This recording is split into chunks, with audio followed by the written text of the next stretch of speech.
ఇల్లు కట్టడం చూసాం, ఇల్లు కూల్చి మళ్లీ ఇల్లు నిర్మించడం కూడా చూసాం. కానీ కట్టిన ఇంటిని జాకీల సహాయంతో 5 అడుగులు ఎత్తుకు పైకి లేపడం ఎప్పుడైనా చూసారా? వినూత్న ఇంజనీరింగ్ టెక్నాలజీతో ఏలూరు జిల్లా జంగారెడ్డిగూడెంలో ఇదే జరిగింది. రోడ్డు మట్టానికంటే లోతుగా ఉండడంతో ప్రతి వర్షాకాలంలో వరద నీటితో ఇబ్బందులు పడుతున్న ఓ ఇంటిని కూల్చకుండా అత్యాధునిక సాంకేతికతతో సురక్షితంగా 4 నుంచి 5 అడుగుల వరకు పైకి లేపారు. కోట్ల రూపాయల ఖర్చు జ్ఞాపకాలుగా మిగిలిన పాత ఇంటిని కోల్పోవాల్సిన అవసరం లేకుండా కేవలం 30 లక్షలతో సమస్యకు పరిష్కారం చూపిన ఈ వినూత్న ప్రక్రియ ఇప్పుడు స్థానికులను ఆశ్చర్యానికి గురిచేస్తోంది.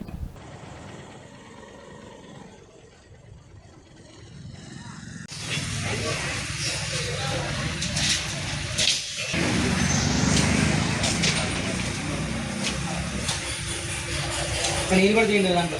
సరే, మా నాన్నగారు గుర్తుగా మా ఇల్లు ఇలా ఉండాలని రోడ్డుకి డౌన్ అయింది కాబట్టి హైట్ లేవు.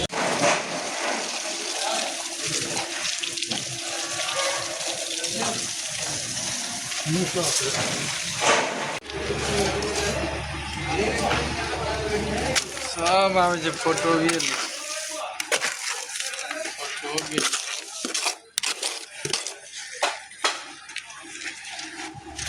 पहली बार बनते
प्रमोद लेफ्ट साइड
వెంకటేశ్వరరావు, జంగారెడ్డిగూడెం. ఇది బిల్డింగ్ మా నాన్నగారు కట్టిన బిల్డింగ్. పైన నేను పైప్ ఫ్లోర్ మొత్తం నేను వేస్తున్నది. అయితే ఈ వర్షం నీరు కొత్త రోడ్డు అవ్వటం, పోయిట వల్ల ఇల్లు డౌన్ అవ్వటం వల్ల ఒకటే, రెండేంటంటే పాత ఇల్లు తీయకూడదు, మా నాన్నగారి జ్ఞాపకం ఉంచాలని ఒకటే. ఈ బిల్డింగ్ని 5 అడుగులు హైట్ పెంచడం జరిగింది. ఈ హైట్ పెంచడం అనేది ఒక జేజే కంపెనీ అని విజయవాడ పెద్ద సంస్థ, ఆ సంస్థ ద్వారా నేను డీల్ చేసి నేను బిల్డింగ్ పని చేయించుకున్నాను. ఇవాళతో పని ముగించింది. ఈ తర్వాత ఏంటంటే ఈ బిల్డింగ్ నేను కొత్త బిల్డింగ్ కట్టాలంటే ఇంచుమించు 2 కోట్లు సుమారు అవుతుంది. కానీ ఏంటంటే నాకు ఇంచుమించు సుమారు 30 లక్షలతో నాకు ఈ వర్క్ అయిపోతుంది. బిల్డింగ్ ఒక స్టాండ్లో కూడా గట్టిగా ఉందని చెప్పడం వల్ల ముందు 4 అడుగులు తీసుకెళ్ళి 5 అడుగులు పెంచడం జరిగింది. సుమారుగా ఈ జాకీలతో లేపటానికి సుమారుగా 2 నెలలు పట్టింది. సుమారుగా 560 జాకీలు దీన్ని పెట్టారు.